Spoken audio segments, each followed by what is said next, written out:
Movies और serials में आपने देखा होगा कि कोई भी बंदा जब डोर बेल को रिंग करता है और डोर बेल जब खुलता है तो देखते हैं कि उसके बाल खड़े हो गए होते हैं शॉक की वजह से और पीछे से हल्का सा धुआं निकल रहा होता है। तो सवाल ये है कि ऐसा हुआ क्यों। हमने एक चीज देखी है, यहां हम समझने जा रहे हैं चार्ज की प्रॉपर्टी। चार्ज की प्रॉपर्टी क्या होती है कि किसी भी बॉडी को आप जब चार्ज देते हैं तो वो चार्ज उसकी बॉडी पे जाके, उसके सरफेस पे जाके रिसाइड हो जाता है, और जब वो हमारे हेयर्स पे जाके रिसाइड होता है, ये कोई भी महानुभाव हैं उनके हेयर्स ये हैं, हेयर्स पे जाके जब चार्ज रिसाइड हो जाता है तो ये चार्ज एक दूसरे को रिपेल करता है और बाल खड़े हो जाते हैं। क्या समझ में आ गई बात। ये तब की कंडीशन है जब उसकी बॉडी पे चार्ज आया है। लेकिन अगर उस बंदे ने पांव जमीन पे रख दिया होता तो क्या होता, तो ये चार्ज फ्लो होने लग जाता उसकी बॉडी से अर्थ के अंदर। जब ये चार्ज फ्लो होने लग जाता उसकी बॉडी से अर्थ के अंदर, तो अभी तक ये चार्ज उसके सरफेस पे था, लेकिन जैसे ही चार्ज फ्लो होना शुरू करता है, मींस जैसे ही करंट फ्लो होना शुरू होता है, तो करंट हमेशा बॉडी के अंदर से फ्लो होता है।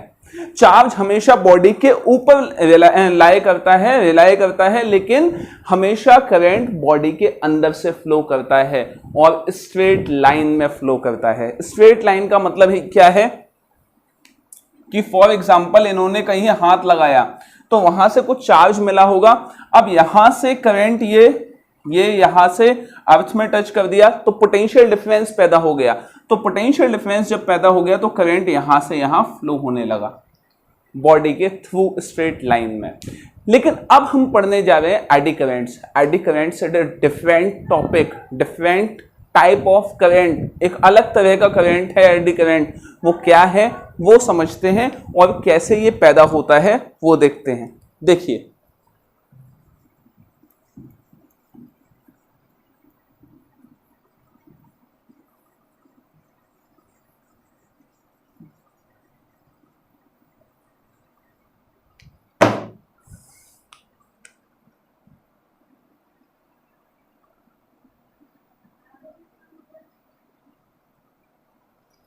देखिए ये कोई बार मैग्नेट है, ये उसका साउथ पोल है, ये कोई नॉर्थ पोल है, और यहां पे हमने कोई एक प्लेट रखी हुई है जिसका सरफेस कुछ ऐसा है। ठीक है, अब देखिए होने क्या वाला है। ये इलेक्ट्रॉन्स हैं इसके अंदर,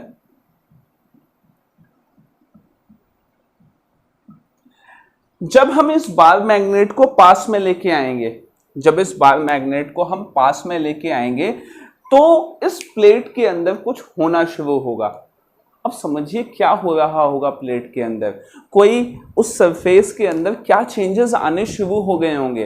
तो देखिए बार मैग्नेट के पास क्या है, मैग्नेटिक फील्ड। अब मैग्नेटिक फील्ड है तो मैग्नेटिक फील्ड की खासियत होती है कि ये मैग्नेटिक फील्ड को ही इफेक्ट करेगी। किसी बॉडी जिसके पास मैग्नेटिक फील्ड है उसको ही इफेक्ट करेगी ये, और किसी चीज को इफेक्ट नहीं करेगी। तो ये जो सरफेस, ये जो बॉडी यहां रखी हुई है, इसके पास मैग्नेटिक फील्ड आई कहां से। अगर ये बार मैग्नेट इधर जाते वक्त इस वाली प्लेट को इफेक्ट करेगी तो मैग्नेटिक फील्ड की वजह से ही, मतलब दोनों के पास मैग्नेटिक फील्ड होनी चाहिए।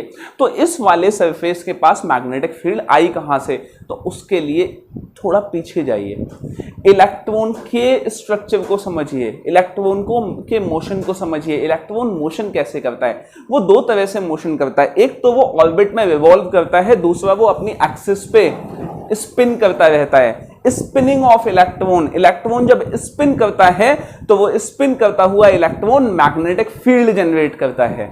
ये बड़े कमाल की बात है, हमेशा इलेक्ट्रॉन स्पिन करता ही रहता है, और जब वो स्पिन करता है तो वो मैग्नेटिक फील्ड जनरेट करता है। तो आप कहेंगे कि सर जो भी बॉडीज हैं, फॉर एग्जांपल स्टील हो गई, आयरन हो गया, कॉपर हो गया, एल्यूमिनियम हो गया, ये सब मैग्नेटिक फील्ड जनरेट करेंगे? नहीं, मैग्नेटिक फील्ड इलेक्ट्रॉन जनरेट करता है, लेकिन कोई भी बॉडी मैग्नेटिक फील्ड तब जनरेट करती है जब उसमें जो मौजूद इलेक्ट्रॉन्स हैं, उसमें मौजूद जो इलेक्ट्रॉन्स हैं उनका नेट मैग्नेटिक फील्ड कुछ होता है। इस बात को समझना। देखिए फॉर एग्जाम्पल ये कोई सरफेस है, इसमें ये इलेक्ट्रॉन्स हैं, मैं 4 इलेक्ट्रॉन्स गिनती के ले लेता हूं। अब फॉर एग्जाम्पल ये वाला जो इलेक्ट्रॉन है ये मैग्नेटिक फील्ड लाइन इस डायरेक्शन में जनरेट कर रहा है, और ये क्या है, ये कोई कंडक्टर है। कंडक्टर की खासियत बता रहा हूं। ये मैग्नेटिक फील्ड लाइन इस डायरेक्शन में जनरेट कर रहा है, तो ये किस में जनरेट कर रहा होगा, इस डायरेक्शन में। ये किस में जनरेट कर रहा होगा, इस डायरेक्शन में। ये किस में जनरेट कर रहा होगा, इस डायरेक्शन में। तो नेट मैग्नेटिक फील्ड कितना हो गया, नेट मैग्नेटिक फील्ड क्या हो गया, 0। इसलिए कंडक्टर मैग्नेटिक फील्ड जनरेट नहीं करते। अगर कोई आपके पास मटेरियल है जैसे कि बार मैग्नेट, तो बार मैग्नेट की खासियत क्या होती है, उसके जो इलेक्ट्रॉन्स हैं सारे के सारे इलेक्ट्रॉन्स सभी एक डायरेक्शन में ही मैग्नेटिक फील्ड जनरेट करते हैं। तो इसकी जो मैग्नेटिक फील्ड है वो क्या होती है, नॉन जीरो, इसलिए मैग्नेटिक फील्ड जनरेट कर पाता है। क्या समझ में आ गई बात। अब देखिए क्या हुआ कि जब ये बार मैग्नेट पास में गई तो ये इलेक्ट्रॉन्स स्पिन कर रहे थे। इलेक्ट्रॉन्स की खासियत क्या थी, ये किस डायरेक्शन में मैग्नेटिक फील्ड जनरेट कर रहा था, एक इस डायरेक्शन में, एक इस डायरेक्शन में। लेकिन जैसे ही ये बार मैग्नेट पास गई जिसके पास मैग्नेटिक फील्ड थी, तो इसकी मैग्नेटिक फील्ड से इलेक्ट्रॉन्स इफेक्ट होना शुरू हो गए। जैसे ही इलेक्ट्रॉन्स इफेक्ट होना शुरू हो गए तो क्या हुआ, सभी इलेक्ट्रॉन्स ने मैग्नेटिक फील्ड इस डायरेक्शन में जनरेट करना शुरू कर दिया। सभी ने अपने स्पिनिंग का डायरेक्शन बदल लिया। सभी ने अपनी स्पिनिंग का डायरेक्शन बदला तो सभी ने मैग्नेटिक फील्ड लाइंस इस डायरेक्शन में जनरेट कर दी। और ये जो इलेक्ट्रॉन्स हैं जो पहले किसी भी डायरेक्शन में मूव कर रहे थे, जिगजैग मोशन कर रहे थे, अब ये इलेक्ट्रॉन्स जिगजैग मोशन ना करके ये इलेक्ट्रॉन्स रिवॉल्व करने लगे, सॉरी ये इलेक्ट्रॉन्स सर्कुलेट करने लगे, घूमने लगे। ये इलेक्ट्रॉन्स कैसे घूमने लगे, ये इलेक्ट्रॉन्स इस तरह से घूमने लगे, इस तरह से ये इलेक्ट्रॉन्स घूमने लगे। जब ये इलेक्ट्रॉन्स इस तरह से सर्कुलेट कर रहे हैं तो करंट भी बनेगा, ठीक है। सॉरी ये इलेक्ट्रॉन्स इस डायरेक्शन में घूम रहे हैं। अब इलेक्ट्रॉन्स जब इस डायरेक्शन में घूम रहे हैं तो करंट इसके अपोजिट डायरेक्शन में बनेगा, और ये जो करंट है दैट इज इंड्यूस करंट। इस वाले सरफेस में करंट पैदा कैसे हुआ, क्या किसी कंडक्टर की हेल्प से हुआ, क्या हमने इसको वायर से कनेक्ट किया कहीं, नहीं, ये बिना किसी कनेक्शन के, बिना किसी कंडक्टर की हेल्प से इसमें करंट फ्लो कर रहा है, तो इसको हम बोलेंगे इंड्यूस करंट। बात तो समझ में आ गई। मैं वापस से बताता हूं कि सरफेस यूं ही रखा था, उसके इलेक्ट्रॉन्स जिगजैग मोशन कर रहे थे। जैसे ही बार मैग्नेट पास में आई तो ये जो इलेक्ट्रॉन्स थे इन्होंने जिगजैग मोशन छोड़ के एक पर्टिकुलर पाथ में ये सर्कुलेट करने लगे, और सर्कुलेशन, इनके सर्कुलेशन का जो एम है वो ही है जो लेंजेस लॉ में था, चेंज ऑफ फ्लक्स को रोकना। अगर बढ़ रहा है तो बढ़ने नहीं देना, अगर घट रहा है तो घटने नहीं देना। मतलब अगर बार मैग्नेट पास आ रही है तो आने नहीं देना, दूर जा रही है तो जाने नहीं देना। मतलब आएगा तो आने नहीं देना, जाएगा तो जाने नहीं देना। ये काम होता है इसका।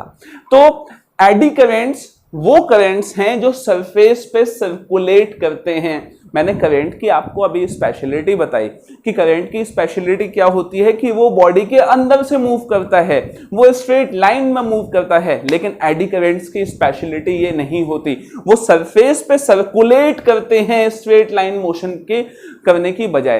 क्या समझ में आ गई बात। और क्या करते हैं, वो एडी करंट्स कैसे पैदा होते हैं, वो इंडक्शन के थ्रू पैदा होते हैं, इंड्यूस करंट होते हैं एडी करंट्स। क्या समझ में आ गई बात। तो एडी करंट्स की खासियत क्या, इंड्यूस करंट सरफेस पे चलेंगे और सर्कुलेट करते रहेंगे। क्या क्लियर हो गई एडी करंट्स की कहानी, क्या समझ में आ गई, क्यों हुआ ऐसा वो भी क्या समझ में आ गया। स्टेप बाय स्टेप समझ लीजिए अगर नहीं समझ में आया। कि इलेक्ट्रॉन्स जो है वो पहले जिगजैग मोशन कर रहे थे, ठीक है। जब इन इलेक्ट्रॉन्स ने बार मैग्नेट को आते हुए देखा तो क्या हुआ, ये इलेक्ट्रॉन्स जो है वो सेम डायरेक्शन में मैग्नेटिक फील्ड जनरेट करने लगे और इन्होंने सर्कुलेट करना शुरू कर दिया। सर्कुलेट क्यों कर रहे हैं, ये बार मैग्नेट को स्टॉप करना चाहते हैं, पास आती हुई बार मैग्नेट को स्टॉप करना चाहते हैं। क्या समझ में आ गई बात।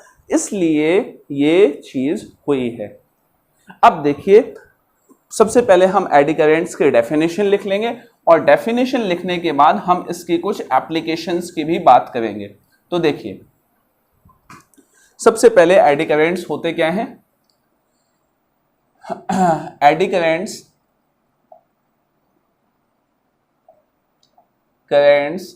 Are induced currents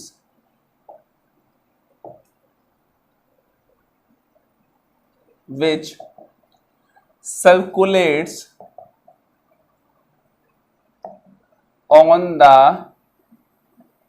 surface of metal। ठीक है, एक चीज और यहां पे नोट लिख देता हूं, larger the surface of metal, greater will be eddy currents। AD currents को तो सर्कुलेट करना है, अगर सरफेस ज्यादा दे दिए तो ज्यादा बड़े एरिया में वो सर्कुलेट करेंगे।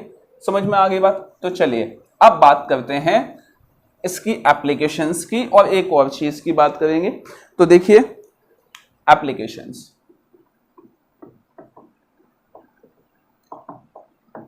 फर्स्ट एप्लीकेशन है कैप ऑफ कैन। ये क्या होता है? देखिए, ये आपके पास कोई कैन है, कोको कोला की, किसी भी चीज की ये कैन है। इस कैन के अंदर ये एक सोलेनॉइड डाल दिया और यहां डीसी करंट पैदा कर दिया। ठीक है, और इस कैन के ऊपर ये कैप लगा हुआ है, दिस इज अ कैप। अब देखिए, यहां पे एक स्विच लगा हुआ है या की लगी हुई है, जैसे ही की को ऑन किया तो करंट इसके अंदर से फ्लो होना शुरू हो जाएगा। जैसे ही फ्लो होगा ये सोलेनॉइड की तरह काम करेगा और मैग्नेटिक फील्ड जनरेट करेगा। ठीक है, फॉर एग्जांपल ये मैग्नेटिक फील्ड लाइन इस डायरेक्शन में जनरेट कर रहा है। अब जैसे ही मैग्नेटिक फील्ड लाइन बढ़नी शुरू होंगी, जैसे ही आपने की को क्लोज किया तो जो करंट है वो एकदम से इंक्रीज होना शुरू होगा। करंट इंक्रीज होगा तो मैग्नेटिक फील्ड लाइन इंक्रीज होंगी। तो इसका मतलब है कि ये जो कैप है ऊपर, ये जो कैप है जो कि मेटल की है, मेटल कैप, तो मेटल कैप में क्या होगा, उसमें ये इलेक्ट्रॉन्स हैं जो पहले जिगजैग मोशन कर रहे थे, लेकिन जैसे ही इस मेटल कैप के साथ मैग्नेटिक फील्ड लाइंस या चेंज ऑफ फ्लक्स लिंक होगा, वैसे ही इस मेटल कैप के अंदर इंड्यूस्ड करंट मतलब कि एडी करंट्स पैदा होने शुरू हो जाएंगे। और एडी करंट्स की खासियत क्या है? आएगा तो आने नहीं देगा, जाएगा तो जाने नहीं देगा। मतलब अगर जो मैग्नेटिक फील्ड लाइन है वो अगर बढ़ रही है तो उसे बढ़ने नहीं देगा, इंक्रीज हो रही है तो इंक्रीज नहीं होने देगा। और इंक्रीज कैसे नहीं होने देगा? ये उसके अपोजिट डायरेक्शन में मैग्नेटिक फील्ड लाइन बनाएगा, उसके अपोजिट डायरेक्शन में मैग्नेटिक फील्ड लाइन बनाएगा। अब अगर ये अपोजिट डायरेक्शन में मैग्नेटिक फील्ड लाइन बनाता है तो फॉर एग्जांपल इसकी मैग्नेटिक फील्ड लाइन इस डायरेक्शन में होगी, तो ये मैग्नेटिक फील्ड लाइन इसको इस तरफ फोर्स लगा रही है, ये मैग्नेटिक फील्ड लाइन इस तरफ फोर्स लगा रही है। अगर मेटल का कैप थोड़ा लूजली, थोड़ा ढीला लगा हुआ है, तो उस कंडीशन में क्या होगा कि जो सोलेनॉइड की मैग्नेटिक फील्ड लाइन है और इसकी जो मैग्नेटिक फील्ड लाइन है, तो मैंने कहा मैग्नेटिक फील्ड लाइन जो सोलेनॉइड की है that is magnetic field line due to solenoid minus magnetic field line due to cap. अगर कैप की मैग्नेटिक फील्ड लाइन कम हुई, मैग्नेटिक फील्ड कम हुई, तो इसका मतलब है कि फोर्स जो लगेगी वो कॉइल से कैप की तरफ लगेगी, और जब कैप की तरफ फोर्स लगेगी तो ये जो कॉइल है, ये कैप है, ये ऊपर की तरफ उठ जाएगी। तो पहले जो मैजिशियंस होते थे वो ऐसे ही काम किया करते थे, वो उन्होंने फिजिक्स का सहारा लिया, करंट फ्लो करवाया और आपको कैप उठा के दिखा दी और बोला कि देखिए क्या जादू है, बिना हाथ लगाए कैप उठा के दिखा दी। और फॉर एग्जांपल एक और सिचुएशन इमेजिन कीजिए कि अगर यहां डीसी की बजाय एसी रहा होता, जो कि हमेशा फ्लक्चुएट करता रहता है। तो उस कंडीशन में क्या होता है, ये कैप सिर्फ उठती नहीं, ये उठने के बाद वापस से नीचे आती, फिर उठती, फिर नीचे आती, फिर उठती, फिर नीचे आती। जादू, समझ गए? ठीक है, चलिए नेक्स्ट, ये हो गई एप्लीकेशन। एक और एप्लीकेशन, इलेक्ट्रोमैग्नेटिक ब्रेक्स। हमारे यहाँ जो इंडियन रेलवेज में ट्रेन्स चलती हैं वहाँ पे जो ब्रेक्स यूज़ होती हैं वो एयर ब्रेक होती हैं। जब ब्रेक लगती है, स्टेशन पे गाड़ी रुकती है, तो बहुत तेज़ एयर को रिलीज़ किया जाता है, आवाज़ आती है, बहुत तेज़ आती है ना। लेकिन जब ट्रेन बहुत ज़्यादा स्पीड पे चलती है तो ये एयर ब्रेक्स काम नहीं करती इस तरह से, इतने अच्छे से ये काम नहीं करती। उसके लिए इलेक्ट्रोमैग्नेटिक ब्रेक्स का इस्तेमाल होता है।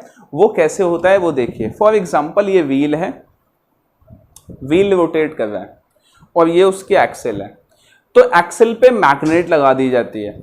जब मैग्नेट लगाई जाती है एक्सेल पे और व्हील रोटेट कर रहा है, तो अगर हमें व्हील का मोशन स्लो करना है तो इस मैग्नेट को पास लेके जाते हैं। जब इस मैग्नेट को पास लेके जाते हैं तो इस व्हील के अंदर जो इलेक्ट्रॉन्स हैं उनकी वजह से एडी करंट्स पैदा होने शुरू हो जाते हैं। वो एडी करंट्स क्या कोशिश करते हैं कि ये मैग्नेट पास ना आए, इस मैग्नेट को दूर रखा जाए, बढ़ेगा तो बढ़ने नहीं देगा। ठीक है, वही वाली कंडीशन है कि अब मैग्नेटिक फील्ड लाइंस बढ़ रही हैं तो इनको बढ़ने नहीं देना है। कैसे नहीं बढ़ने देना, अपोजिट डायरेक्शन में मैग्नेटिक फील्ड लाइन बना दो तो net magnetic field line reduce हो जाएगी। समझ में आ गई बात? तो क्या होता है उस कंडीशन में कि पहले जो व्हील था, वो जो आयरन का व्हील था, वो इस डायरेक्शन में घूम रहा था। अब क्या हुआ कि जब मैग्नेटिक फील्ड लाइन ये आगे बढ़ रही है, इसका अपोज करने के लिए मैग्नेटिक फील्ड लाइन यहां बनानी पड़ेगी। तो जो इलेक्ट्रॉन्स हैं वो किस डायरेक्शन में, वो जो करंट होगा वो किस डायरेक्शन में मूव करेगा, इस डायरेक्शन में। तो पहले व्हील इस डायरेक्शन में घूम रहा था, अब उस पर फोर्स लगेगी किस डायरेक्शन में, इस डायरेक्शन में, तो वो स्लो हो जाएगा। इस तरह से इलेक्ट्रोमैग्नेटिक ब्रेक्स काम करते हैं। ठीक है, तो electromagnetic brakes are used in trains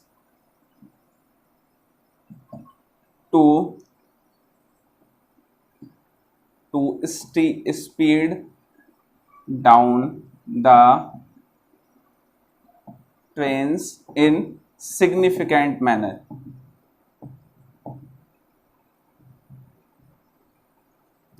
efficiently काम करते हैं। एक और चीज है that is induction furnace. Induction furnace application एक और है दैट इज इंडक्शन फर्नेस। देखिए, कुछ मेटल स्क्रैप्स होते हैं, मेटल के टुकड़े ऐसे होते हैं जो हमारे काम में नहीं आते, लेकिन उनको मेल्ट करके वापस से हम एक शेप दे सकते हैं। लेकिन कुछ मेटल ऐसे होते हैं जिनको मेल्ट करने के लिए बहुत ज़्यादा मेल्टिंग पॉइंट चाहिए होता है, और उतना मेल्टिंग पॉइंट अचीव करने के लिए या तो हमारे पास वैसा फ्यूल नहीं है, और या फ्यूल होता है तो वो बहुत ज़्यादा खर्च होता है, बहुत ज़्यादा स्पेंड होता है। तो इसका तरीका क्या है, इंडक्शन फर्नेस इसका तरीका है, एक अर्थ पॉट होता है, ये है अर्थ पॉट,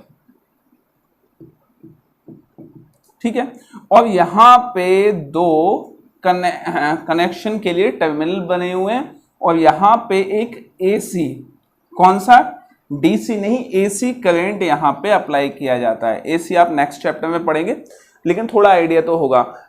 एसी कैसे काम करता है, पहले इस साइकिल में फिर इस साइकिल में, ऑल्टरनेट साइकिल चलती है उसकी।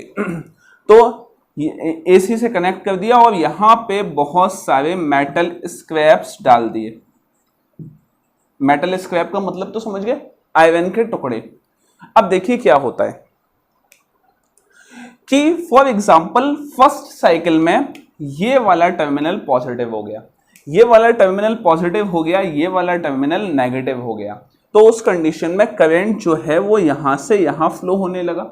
जब करंट फ्लो हुआ तो जो मैग्नेटिक फील्ड लाइंस हैं वो भी बनी।